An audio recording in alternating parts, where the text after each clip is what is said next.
அஸ்ஸலாமு அலைக்கும் வரஹ்மத்துல்லாஹி வபரகாத்துஹு. மனிதர்கள் தாங்கள் செய்யக்கூடிய காரியங்கள், அந்த காரியங்களை இரண்டு வகைகளாக பிரிக்கலாம். ஒன்று, சில பேர் எதை செஞ்சாலும் அவசரப்பட்டு அவசர கதியில் அவசர கோலத்தில் ஒரு காரியத்தை செஞ்சு அது அரைகுறையாகவே முடிஞ்சிடும், சிலது தோல்வியிலே முடிஞ்சிடும். இது சில பேர். ஆனால் இன்னும் சில பேர் அவங்க அந்த காரியத்தை செய்கிறப்ப நிதானமாக செய்வாங்க. இப்போ ஹதீஸ் என்ன சொல்லுது? நபிகள் நாயகம் ஸல்லல்லாஹு அலைஹி வஸல்லம் சொல்கிறாங்க, அல் உஜ்லத்து மினஷ் ஷைத்தான் வத்தஅன்னி மினல்லாஹ். அவசரமாக ஒரு காரியத்தை செய்வது ஷைத்தானின் குணமாகும், நிதானமாக ஒரு காரியத்தை செய்வது இறைவனின் குணமாகும்.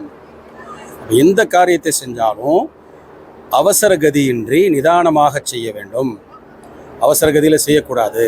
ஒவ்வொரு காரியமாக இருக்கட்டும். அதில் தான் தொழுகையில் தஅதீலுல் அர்கான் என்று ஒரு சட்டம் இருக்குது. அது ரொம்ப அவசியமானது. தொழுகையில் ஒவ்வொரு நிலையிலும் நிதானமாக அந்த நிலையை நாம் நிறைவேற்ற வேண்டும். ருக்கு, கியாம், ருக்கு, சஜிதா, தஷஹுத் எல்லாமே நிதானமாக செய்யணும் என்ற ஒரு பாடத்தை எடுத்துக்கொள்வோம். அவசரம் என்பது எப்பொழுதும் ஆகாது, ஆனால் சுறுசுறுப்பாக செய்யணும். அது வரவேற்கத்தக்கது. சுறுசுறுப்பானது வரவேற்கத்தக்கது, அவசரமானது வெறுக்கத்தக்கதாகும். நிதானம் என்பது ரொம்ப பாராட்டுக்குரியதாகும். அஸ்ஸலாமு அலைக்கும் வரஹ்மத்துல்லாஹி.